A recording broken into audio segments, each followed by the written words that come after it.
Actually मैं इधर से गुजर रहा था, मैंने दरवाज़ा खुला देखा तो मैंने सोचा कि मैं ही फीस कलेक्ट कर लूँ। वो मैं काम में इतना बिजी हो गई कि दरवाज़ा बंद करना ही भूल गई। एनीवे आप बैठिए ना, मैं भी फीस लेकर आती हूँ।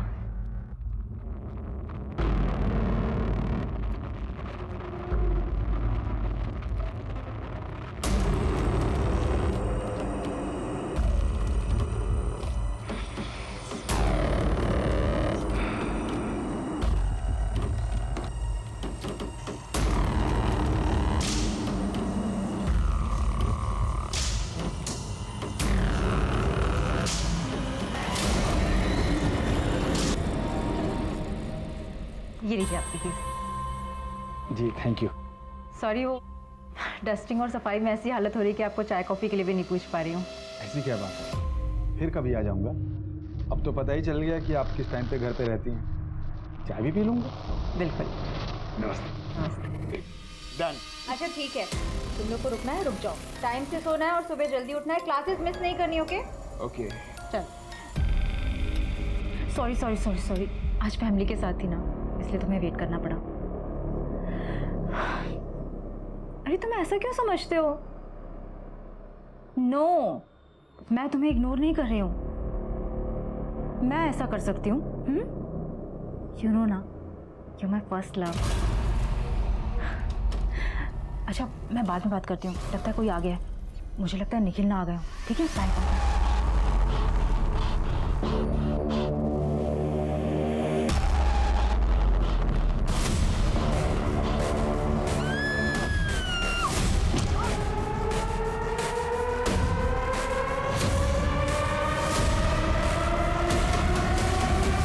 जाता है, कोई झड़प होती है, खूनी जो है घर पे रखा कोई सामान उठाता है और रोहिणी पे वार करता है और उसके बाद वो सामान लेकर फरार हो जाता है ताकि कोई सुराग ना मिले। पॉसिबल तो है सर। ले हुआ सर, रोहिणी उसे पहले से ही जानती थी, तभी तो इतनी रात गया उसके लिए दरवाज़ा खुला होगा। लेकिन समझ में नहीं आ रहा है उसके बाद ऐसा क्या हुआ। वो झगड़ा, लड़ाई, हाथापाई, सामान भी ऐसे बिखरा पड़ा है। घर के कैश और ज्वेलरी कहाँ रहते थे? इसमें सर।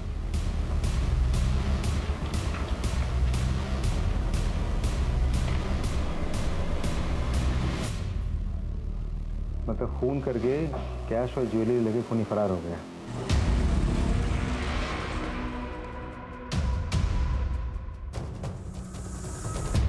नानी, पैसों का इंतजाम हो गया।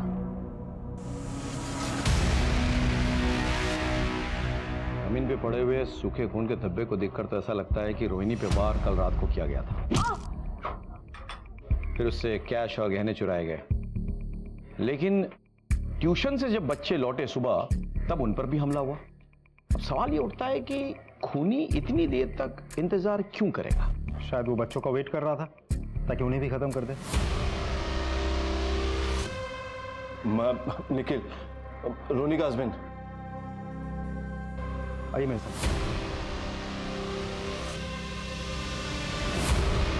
यानी कि खून 3-4 घंटे पहले गिरा हुआ ना? सर फॉरेंसिक रिपोर्ट आ गई है सर। डेड बॉडी के पास मिले हुए सारे ब्लड सैंपल्स डेड बॉडी के साथ मैच कर गए हैं सर। मतलब रोहिणी पे कातिलाना हमला रात के 3 बजे हुआ, लेकिन उसकी मौत सुबह 7 बजे हुई। तो तब तक रोहिणी ने स्ट्रगल क्यों नहीं किया और किसी को खबर करने की कोशिश क्यों नहीं की? सर, हो सकता है खूनी के हमले की वजह से बेहोश हो गई हो। हाँ, उसके सर पे किसी हैवी ऑब्जेक्ट से वार किया गया था, कोई मेटालिक ऑब्जेक्ट जो घर पे शायद पड़ी हो। घर से कोई मेटालिक चीज़ मिसिंग है? सर निखिल से। अच्छा, आपकी पत्नी का जब मर्डर हुआ तब आप एग्जैक्टली कहाँ पे थे? सर, मेरी एक आर्किटेक्ट फर्म है, मैं एक प्रोजेक्ट के सिलसिले में आउट ऑफ टाउन था। वहीं तेजस का फ़ोन आया तो उसने मुझे इस हादसे के बारे में बताया। मैं तुरंत वहाँ से चला आया। अच्छा निखिल जी, आपको क्या लगता है आपकी पत्नी को किसने मारा होगा, क्यों मारा होगा? उनकी किसी से कोई दुश्मनी, कोई उन्हें कोई परेशान कर रहा था, कभी किसी ने धमकाया हो? नहीं सर। श्योर? ये आई एम श्योर।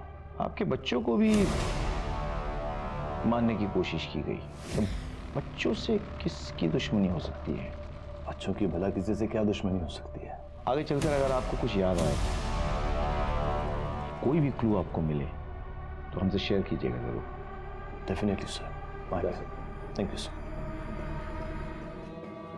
हो सकता है कि रोहिणी के मौत के पीछे जो कोई भी बात जिम्मेदार है, शायद निखिल को भी उसकी खबर नहीं है, लेकिन हमें निखिल और रोहिणी के तमाम डिटेल्स पता करना होगा।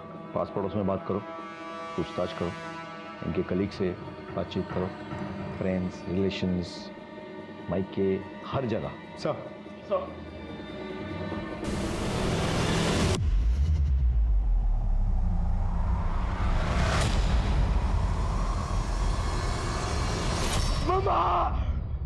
आर्यन, बेटा क्या हुआ? क्या हुआ? आयु क्या? नानी, मैं डॉक्टर ले आया हूँ। ये नाना को हॉस्पिटल ले जाएंगे और नाना ठीक हो जाएंगे। ठीक है बेटा। आई एम सॉरी, इनकी तो मौत हो चुकी है।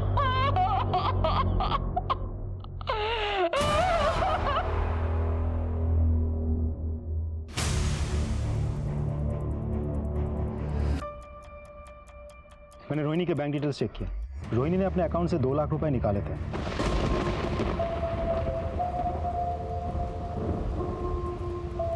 मतलब खूनी ने गहनों के साथ साथ 2 लाख रुपए की भी चोरी की है। सर निखिल की डिटेल्स निकाली। वो किसी ऑफिशियल काम से बाहर नहीं गया था, बल्कि अपनी गर्लफ्रेंड और बिजनेस पार्टनर चंद्रिका के साथ एक होटल में रुका था।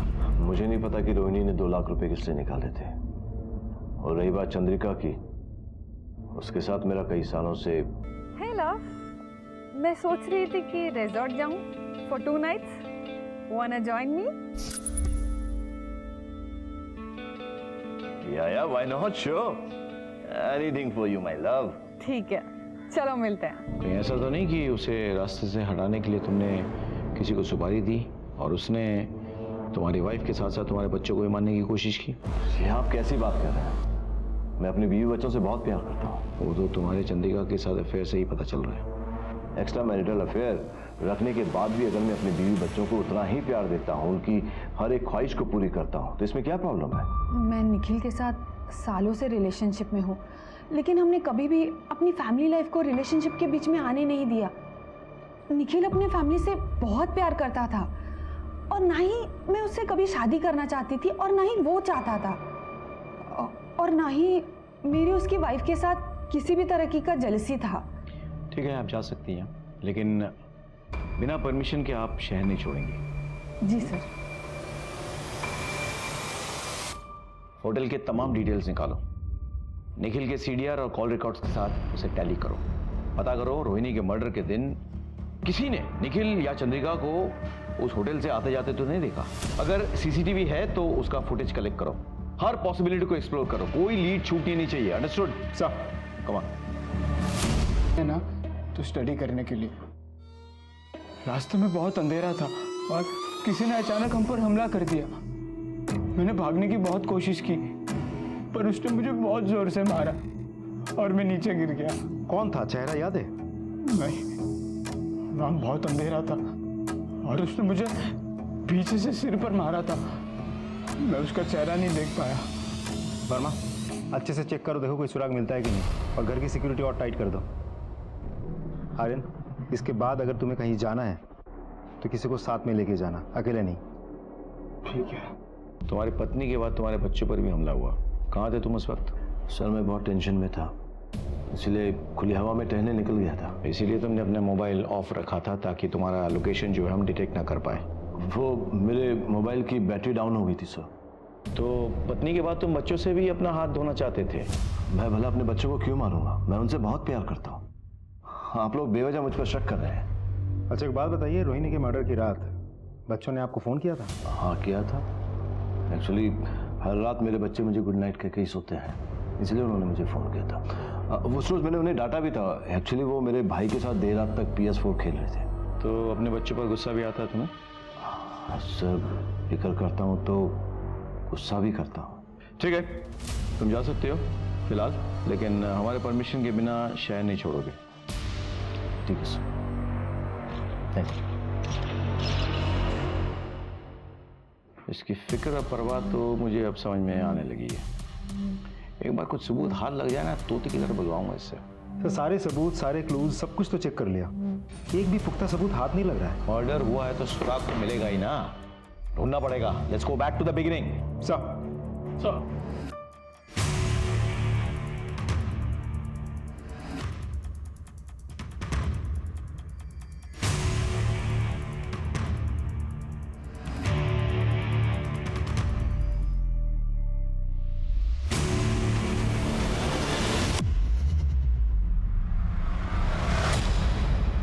सर, इस सिम को रोहिणी के घर पे बड़े ही सस्पिशियस तरीके से छिपाया गया था। ये सिम रोहिणी के नाम पर ही रजिस्टर्ड है, लेकिन रोहिणी के घर वालों में से किसी को भी इस सिम के बारे में कुछ नहीं पता। इस नंबर से जितने भी कॉल्स या मैसेजेस गए हैं वो सब एक ही नंबर पे गए हैं। ये किसका नंबर है? सर, दूसरा नंबर भी उसी के नाम पे रजिस्टर्ड है, रोहिणी के नाम पर, और उस नंबर के बारे में भी घर वालों में से किसी को कुछ नहीं पता। मतलब रोहिणी के नाम पे रजिस्टर्ड ये नंबर कोई और यूज़ कर रहा था, और जब भी इस शख्स से कांटेक्ट करना होता तो रोहिणी उस नंबर पे फ़ोन करती। सीडीआर क्या कह रहा है? सर सीडीआर के मुताबिक दोनों नंबर ज़्यादातर बंद ही रहते हैं सर। सिर्फ कॉल या मैसेज करने के लिए नंबर्स ऑन होते हैं, उसके बाद बंद हो जाते हैं। लास्ट लोकेशन क्या है? कॉल या मैसेजेस करने के टाइम पर भी दोनों नंबर की लास्ट लोकेशन भोपाल की लोकेट हुई है सर। लेकिन सर दोनों नंबर इस शहर के अलग अलग इलाके में कई बार एक साथ लोकेट हुए। नंबर ट्रैकिंग पे डालो, भोपाल पुलिस से संपर्क करो, लोकेशन का पता लगाओ और उस लोकेशन पे जाके इस शख्स को पकड़ के ले आओ। कहीं ना कहीं जो ये नंबर यूज़ कर रहा है वो बंदा या बंदी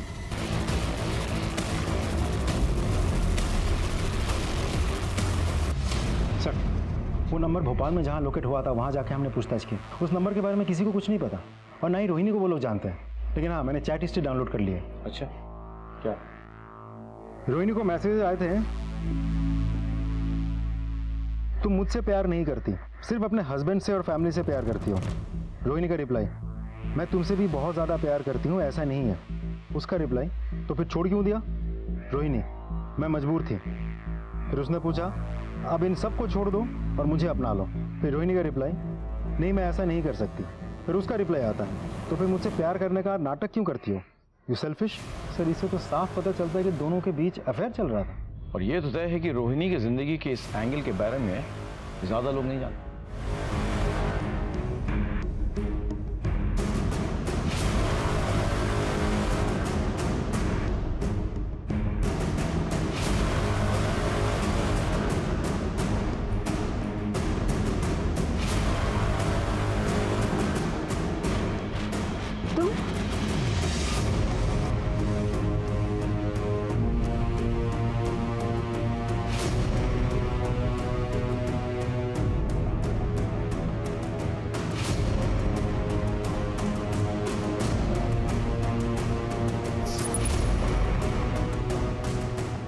नानी, हाँ बेटा। नानी, नानी क्या बात? हमें शहर छोड़कर जाना होगा, हम कहीं और रहेंगे। इस घर का सौदा हो चुका है और उस सौदे से हमको इतने पैसे मिलेंगे कि मैं नया काम और नई जगह शुरू कर सकता हूँ। ठीक है, हाँ मैं जा। हेलो, गहने हैं, इसे बेचने हैं। अब देख के बताइए इसके कितने पैसे मिलेंगे? ये चोरी के तो नहीं है ना? ये मेरी माँ के गहने हैं, मुझे पैसे की जरूरत थी इसलिए मैं बेच रहा हूँ। अब देखकर बताइए ना कितने मिलेंगे।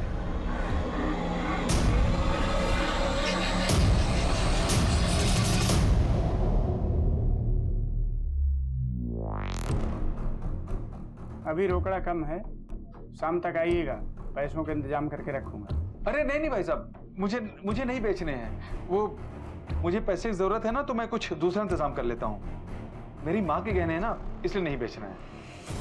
ठीक है,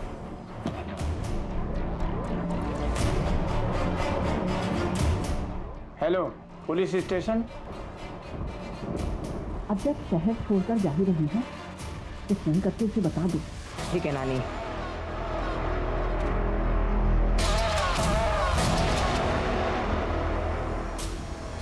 भेज दिया।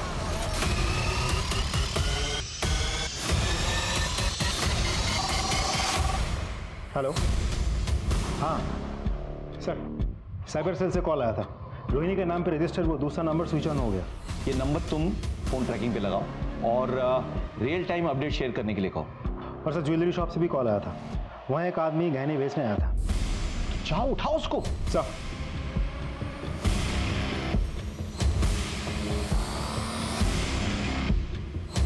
जूम करिए।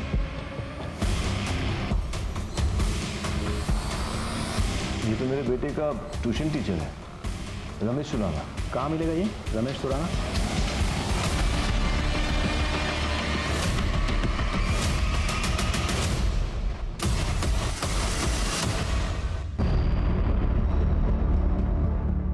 ये तो मर गया। अंदर देखो। सर, जी सर अंदर ये मोबाइल मिला, इसकी गैलरी चेक की थी, देखिए क्या मिला। सर, टीचर के मोबाइल गैलरी पर रोहिणी के कुछ फोटोज और वीडियोस मिले हैं, वो भी चोरी छिपे शूट किए हुए। मतलब ये टीचर रोहिणी को स्टॉक कर रहा था सर। तुम लोग अच्छे से तलाशी लो, पास पड़ोस में पूछताछ करो, फॉर्मेलिटीज पूरी करो, लाश को पोस्टमार्टम के लिए भेजो और पोस्टमार्टम रिपोर्ट लेकर मुझसे मिलो। सर फॉरेंसिक टीम बुलाओ, पोस्टमार्टम से पहले पंचनामा करवाना होगा। सर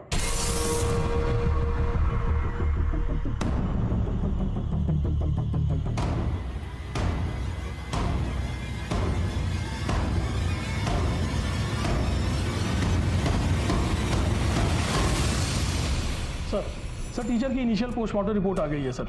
रिपोर्ट के मुताबिक सर पे मेटल की किसी भारी चीज के चोट लगने से काफी ब्लड लॉस हुआ सर, और ब्रेन हैमरेज से टीचर की मौत हो गई। एक बात और सर, जख्म में कुछ अलग पार्टिकल्स भी मिले हैं जिसकी जांच अभी भी चल रही है। ये रही रिपोर्ट सर।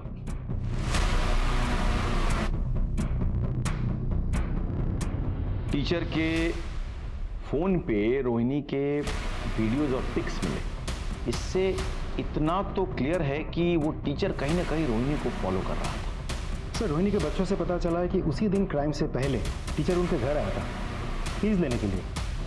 शायद उसी वक्त उसको समझ में आ गया था कि हस्बैंड शहर से बाहर है और बच्चे जो हैं दादी के घर पे रात को रुकने वाले हैं। सर हो सकता है टीचर रोहिणी पर चांस मारने गया हो और रोहिणी के इनकार करने पर उसने उसे जान से मार दिया हो और इसे लूट की शक्ल देने के लिए गहने लूटे हो और अब बेचने जा रहा था। हाँ, ये सारी पॉसिबिलिटीज हैं, लेकिन मेरे मन में कुछ सवाल है। सवाल एक, रोहिणी के घर पे कोई फोर्स एंट्री नहीं हुई। चलो मान लेते हैं कि वो टीचर रोहिणी के घर पे रात को पहुंचा और किसी बहाने उसने एंट्री ले भी ली और फिर रोहिणी के साथ उसने जोर जबरदस्ती की, लेकिन रोहिणी के बदन पे हमें उस तरह के जोर जबरदस्ती के मार्क्स नहीं मिले। सवाल नंबर 2, अगर हम मान लेते हैं कि टीचर ने जोर जबरदस्ती की इसलिए रोहिणी ने रिएक्ट किया और उसकी वजह से टीचर ने उसे मार दिया, तो फिर वो सुबह तक वहां पे क्या कर रहा था? उसे तो निकल जाना चाहिए था, जबकि उसके स्टूडेंट्स ने पुष्टि की है कि वो उन्हें सुबह ट्यूशन पढ़ा रहा था। तो फिर घर पे कौन और मौजूद था जिसने आर्यन और पलक पे हमला किया? सवाल नंबर 3, टीचर को किसने मारा और क्यों मारा?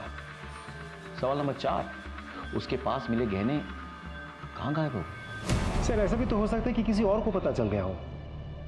ये भी हो सकता है कि टीचर ने अलग अलग दुकान जाके ज्वेलरी बेचने की कोशिश की हो और उसी में से किसी ने उनको अकेले पाके उनकी हत्या कर दी हो और फिर पैसे लेके भाग गया हो। सर ऐसे देखा जाए तो ये केस बहुत ही कोइंसिडेंटल बनते जा रहा है। अब रोहिणी की हत्या टीचर ने की, किसी और ने टीचर की हत्या की रोहिणी के गहने और कैश लूटने के लिए, जिसके साथ रोहिणी का कोई कनेक्शन भी नहीं है।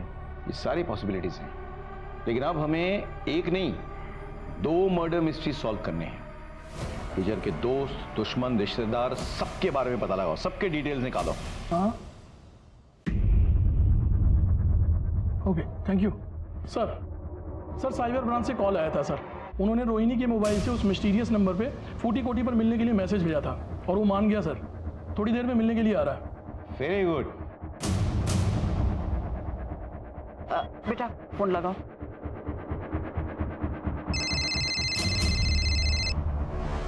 हेलो, हाँ हम पहुंच गए हैं। आप कहाँ हो?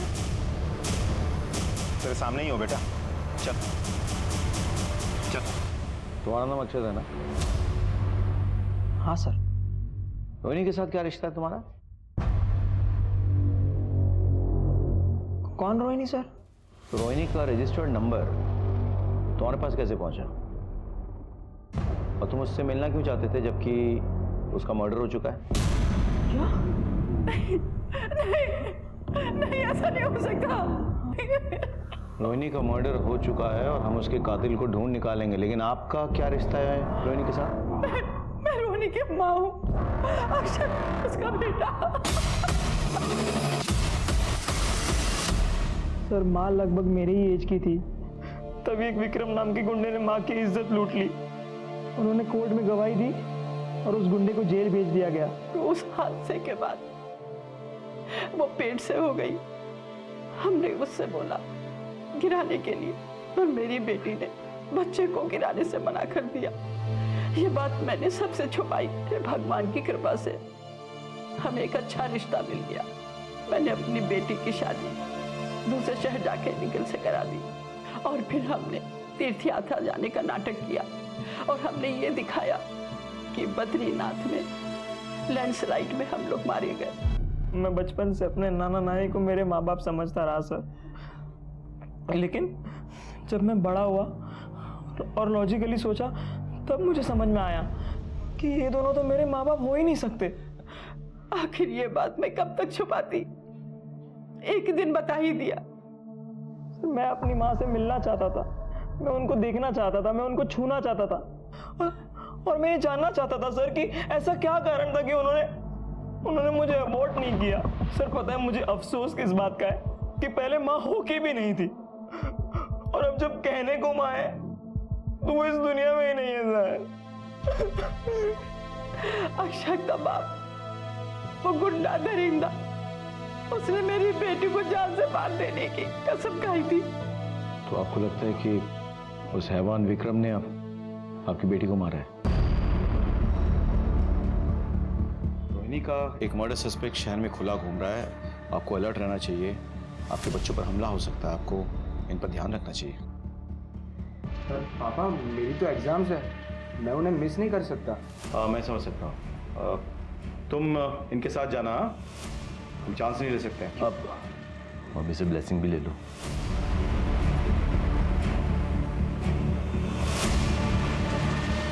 बाय पापा, थैंक यू। अरे ये तुम्हारे बैग पे टैग लगा हुआ है, इसे तो निकाल दो कम से कम। All the best. Bye.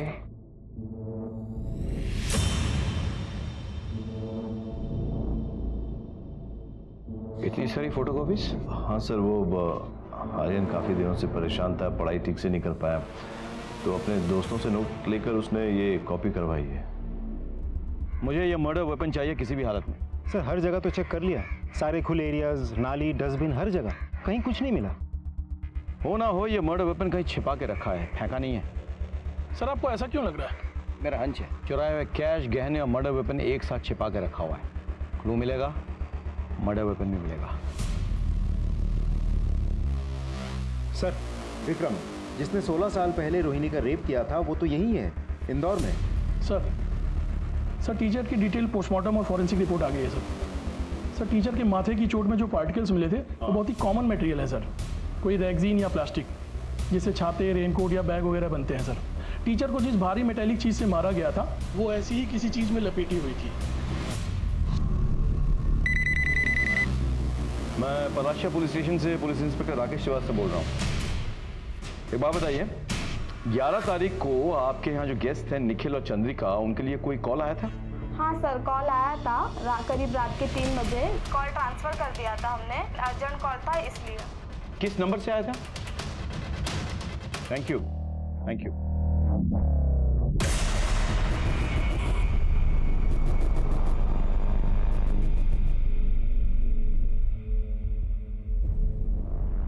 Sorry mister Nikhil, आपके यहाँ वाईफाई है क्या? क्योंकि मेरा सिग्नल बड़ा वीक आ रहा है और कुछ इंपॉर्टेंट मेल्स भेजने हैं। जी हाँ, हमारे घर का वाईफाई बहुत स्ट्रांग है। पासवर्ड है रोहिणी, ROHINI। जी हाँ। अरे वाह, आपका वाईफाई तो बहुत पावरफुल है। ये थैंक्स। रोहिणी और अक्षत को कई बार देखा, जब उससे रहा नहीं गया तो उसने मुझे बताने की ठानी, लेकिन मैं उस वक्त वहां था नहीं। रोहिणी ने बच्चों को उनकी दादी के यहाँ पर स्लीप ओवर करने की परमिशन दी थी। बस यही वो समय था जब आर्यन का शक और बढ़ गया। उसे लगा कि जरूर रोहिणी कोई प्लान बना रही होगी उससे मिलने का, और जैसे ही रोहिणी बाहर गई उसने मुझे कॉल। हेलो सर, आपके लिए कॉल आया है। पापा, मैंने मम्मा को मार डाला। क्या? वो उस लड़के के साथ फोन पर फ्लर्ट कर रही थी, मैंने अपने कानों से सुना। कौन है यहाँ? तुम दोनों यहाँ पर क्या कर रहे हो? तुम फोन पे किसके साथ फ्लर्ट कर रही थी? क्या बकवास कर रहे हो ये? मॉम जैसी नहीं होती, तू ना माँ के नाम पे कलंक है। तुम्हें सच्चाई नहीं पता है, मुझसे बात करना ही बेकार है। मेरी मम्मी जिससे मिल रही थी, जिससे बात कर रही थी, वो उनका बॉयफ्रेंड नहीं था बल्कि उनका बेटा था। उनके साथ हुए रेप की संतान और रिश्ते में तुम्हारा भाई। सर आपने कहा था कि आपको हंच है कि विपिन कहाँ छिपाया होगा, वो हंच कहाँ से आया? एक्चुअली मैंने रोहिणी की बड़ी वाली फोटो देखी थी जिसमें एक हैवी मेटल की मूर्ति रखी हुई थी पीछे, लेकिन जब क्राइम सीन में पहुंचे तो मूर्ति गायब। रोहिणी की पोस्टमार्टम रिपोर्ट से पता चलता है कि उसके सर पे किसी हैवी मेटल के ऑब्जेक्ट से वार किया गया था। दूसरी बात, निखिल ने आर्यन को एक नया स्कूल बैग दिया, इसका मतलब उसका पुराना स्कूल बैग मिसिंग है। आर्यन के दोस्त बताते हैं कि वो होमवर्क में बड़ा अप टू डेट था, फिर वो अपने फ्रेंड्स के पुराने नोट्स क्यों कॉपी कर रहा था? यानी कि उसके नोटबुक और वो बैग दोनों मिसिंग थे। टीचर के पोस्टमार्टम रिपोर्ट से पता चलता है कि उसके घाव में रेक्सिन का मटेरियल था, यानी कि स्कूल बैग में किसी भारी चीज को डाल के वार किया गया था। अगर उस बैग को निखिल के घर में छिपाते तो पकड़े जाते। कहां छिपाया गया? दादी के घर में। और फिर पलक की बातों से काफी चीजें क्लियर हो गई। मजे की बात यह है कि होटल की डिटेल से पता चला कि वहां पे फोन निखिल के लैंडलाइन से आया था, जो कि इंटरनेट के साथ फ्री मिलता है, लेकिन बड़ी होशियारी से उस लैंडलाइन को गायब कर दिया गया। सर अच्छा खासा परिवार तबाह हो गया। 2 पल के मजे के लिए एक बाप ने अपने पूरे परिवार को तबाह कर दिया और अपने बेटे को ये झूठ पिलाता रहा कि विक्टिम बाप है। उधर मां पर डाउट आया तो बेटे के मन में बाप के लिए और सिंपैथी जगी। अगर उस वक्त बेटा अपनी मां से ठीक से बात कर लेता तो शायद चीजें बेहतर होती। अगर निखिल अपने बेटे के मन में उठ रहे तूफान को हवा ना देता तो शायद चीजें बेहतर रहती, लेकिन उसने ऐसा नहीं किया। उसने विक्टिम का रोल अदा किया और अपने बेटे का इस्तेमाल किया